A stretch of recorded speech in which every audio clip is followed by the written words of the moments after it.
Is there a sweet spot between logical progression and change for change's sake? HTC thinks so, and it thinks the 2014 edition of its premium HTC One flagship is it.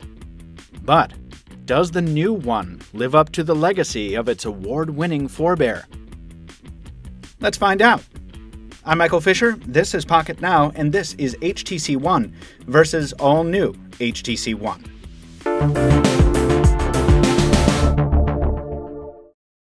It was touted as the Android device for iPhone users. Last year's HTC One redefined the concept of a premium Android phone, fusing polycarbonate and metallic components into a beveled, precision-milled block of straight-up smartphone sexiness. 70% of its casing was made of aluminum. And it backed up the handsome face with razor-sharp wits, a Snapdragon 600 processor with 2 gigs of RAM, a 4.7-inch SLCD3 display, and speakers so good that HTC audaciously called them boom sound, and got away with it because their performance lived up to their bombastic name.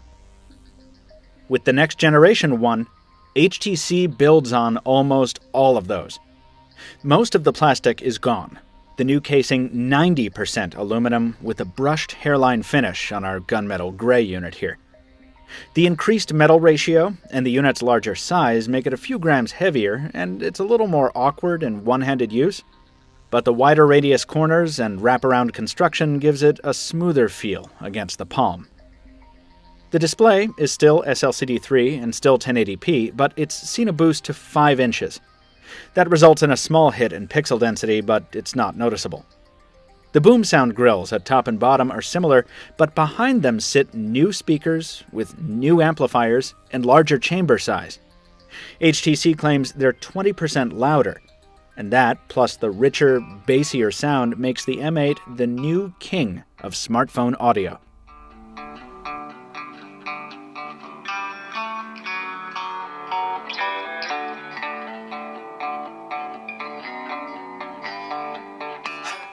Beneath all that, the processor has been boosted to a top-of-the-line Snapdragon 801, and while it's still backed up by 2 gigs of RAM, a crucial functionality gap has been filled.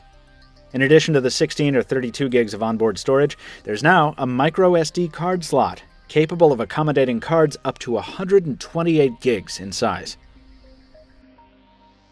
Last year's One brought us an entirely new HTC Sense experience.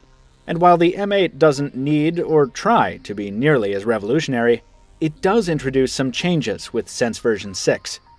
Most visible are the alterations to Blink Feed, which is now much more customizable and much richer in terms of content.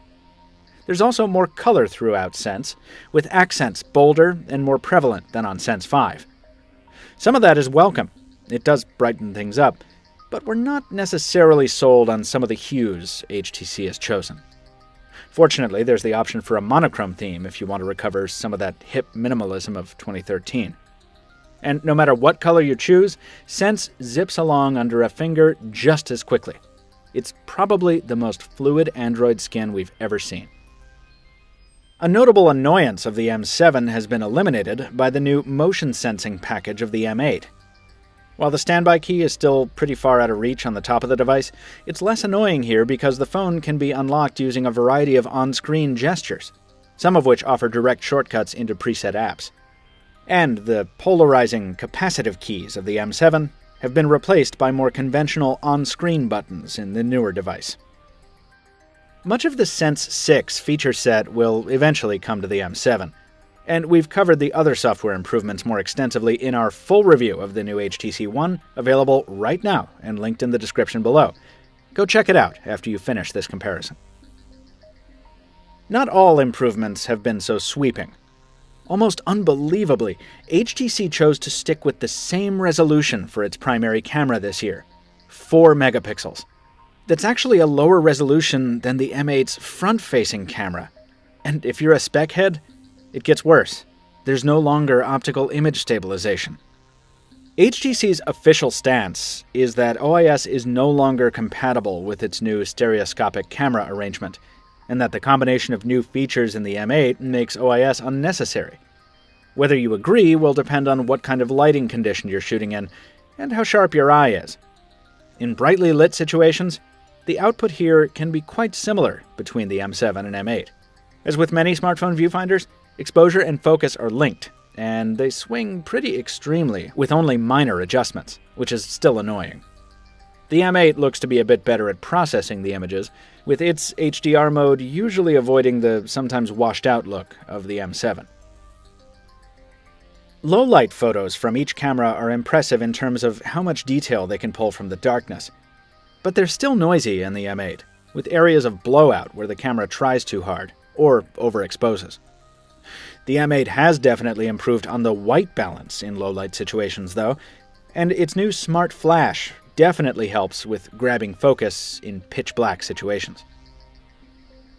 Where the real improvements come is in the software.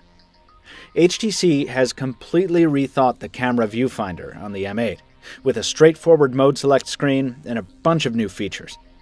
From longer Zoe films to preset manual shooting modes, to a new array of fun effects, to a totally rethought gallery. The software brings enough to keep any recreational photographer busy. That said, we did miss the persistent camcorder trigger. Okay, so about that second eyeball that gives the Duo camera its name. It makes the M8 substantially weirder looking than its predecessor, so is it worth it? Well, that's going to depend entirely on how much you care about shooting with bokeh effects. The second eye is a depth sensor, allowing for variable focus after a shot is taken, and it also reduces the time necessary for the camera to get focus. HTC plans to open this hardware to developers for future improvement, so maybe we'll see something a bit more compelling come further down the line. For the moment, it's a somewhat neat trick for creating dramatic depth of field. Then there's video. Well, on the plus side, the new M8 delivers better sound and richer colors than the M7, and it has less trouble maintaining focus. On the minus side, the software stabilization doesn't provide quite as smooth a ride as the old OIS rig.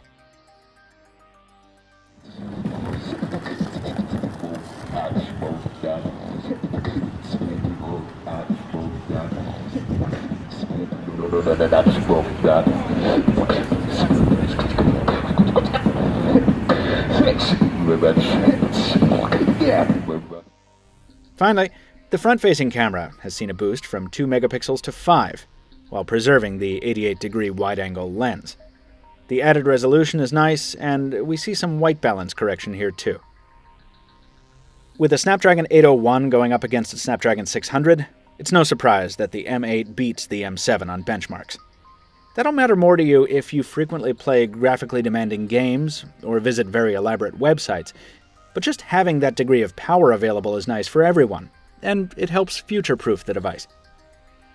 Call quality seems substantially improved on the M8, though to be fair, that may be due to some deficiency in our Google Play Edition M7. In any case, the new phone's noise cancellation is excellent, and the quick shortcut of just bringing the phone to the ear to take a call is very nice. We didn't notice a difference in signal strength using diagnostic mode, but it should be noted that our HTC One M8 is a UK edition. We'll retest with a US model when we receive one. What about the removal of Beats audio? To be honest, we didn't notice. HTC has included a stand-in to fill its place, which you can toggle on and off in the settings menu when you plug in earphones. To our ears, the sound produced by the new EQ is almost identical to Beats. Those looking for that added bit of oomph won't be missing much. We go into battery life in more detail in our full review, so for now, we'll just say that the combination of new processor, larger power pack, and extreme power-saving mode in the M8 makes the newer device the clear winner in the endurance department. So, in relation to its forerunner, the 2014 edition HTC One is a substantial step up in some areas, and a more modest upgrade in others. Aesthetically, it lacks some of the pizzazz of its trailblazing predecessor, but from where we're sitting, it's still probably the most attractive Android smartphone on the market. It may not be enough to sway M7 owners into upgrading, but the HTC One M8 does an admirable job of living up to its storied brand name. I know I said it a few times in the video, folks, but one final reminder, this is not our HTC One review. Our all-new HTC One review is available right now on our YouTube channel page here on YouTube and at pocketnow.com. There's a link down in the description to our full written review. Go check that out for all the details you could ask for about the new M8.